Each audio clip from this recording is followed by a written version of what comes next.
Proses sedimentasi atau pengendapan dan proses gerakan massa tanah atau mass wasting merupakan salah satu dari contoh tenaga eksogen. Nah, pengendapan atau sedimentasi akan dibedakan lagi menjadi beberapa jenis berdasarkan tempat pengendapannya. Nah, pengendapan sendiri merupakan salah satu proses di mana material dari batuan hasil pengikisan atau pelapukan akan terendapkan pada suatu daerah. Untuk penjelasan lebih lengkapnya, tonton terus video ini ya. Nah, pengendapan dibagi menjadi 4 jenis berdasarkan tempatnya. Yang pertama adalah pengendapan di daerah aliran sungai atau air sungai. Pengendapan ini merupakan pengendapan yang disebut sebagai pengendapan akuatis atau sedimen akuatis. Nah, sedimen akuatis ini akan membentuk beberapa bentang alam seperti meander, oxbow lake, tanggul alam, dan delta. Nah, nanti akan menjelaskan satu-satu mengenai bentang alam tadi. Nah, meander merupakan bentang alam yang berbentuk kelok-kelok pada aliran sungai. Jadi, aliran sungai yang berkelok-kelok itu merupakan meander. Nah, sedangkan oxbow lake merupakan meander yang terputus karena kelokan aliran sungai terhambat oleh material sedimen air sungai sehingga terjadilah perpotongan meander yang berbentuk seperti tapal kuda. Nah, bisa kalian lihat seperti gambar berikut. Nah, selanjutnya adalah tanggul alam. Tanggul alam merupakan pengendapan yang terjadi di kanan kiri sungai. Nah, sedangkan delta merupakan sedimen atau pengendapan yang terjadi pada hilir sungai. Nah, biasanya delta ini nanti juga bisa berbentuk berbagai jenis bentuk. Nah, seperti delta berbentuk kipas, delta berbentuk kaki burung, dan delta berbentuk bulu.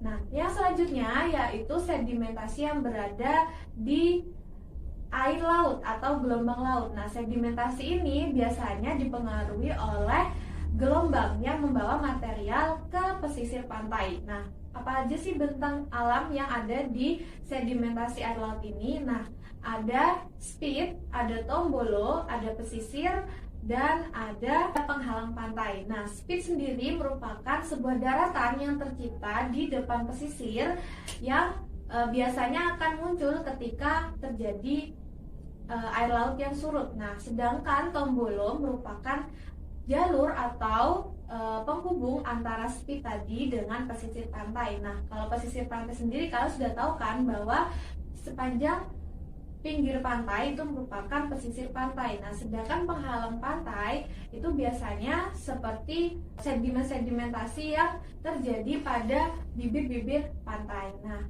gimana sih bentang alam ini terjadi? Nah, bentang alam ini terjadi ketika gelombang yang datang ke pantai merupakan gelombang yang intrusif atau yang membangun, bukan destruktif. Nah, kalau di Pulau Jawa biasanya bentang alam ini ditemukan di daerah pantai-pantai sebelah utara Pulau Jawa. Nah, selanjutnya yaitu sedimentasi yang dipengaruhi oleh angin. Nah, sedimentasi yang dipengaruhi oleh angin ini nanti bisa membentuk bentang alam seperti gumuk pasir. Nah, gumuk pasir sendiri terbentuk karena adanya penghalang dan tiupan angin tadi membawa material pasir sehingga pasir yang terhalang dengan tumbuhan-tumbuhan akan terkumpul pada suatu tempat dan membentuk sebuah bukit. Nah, namanya bukit pasir.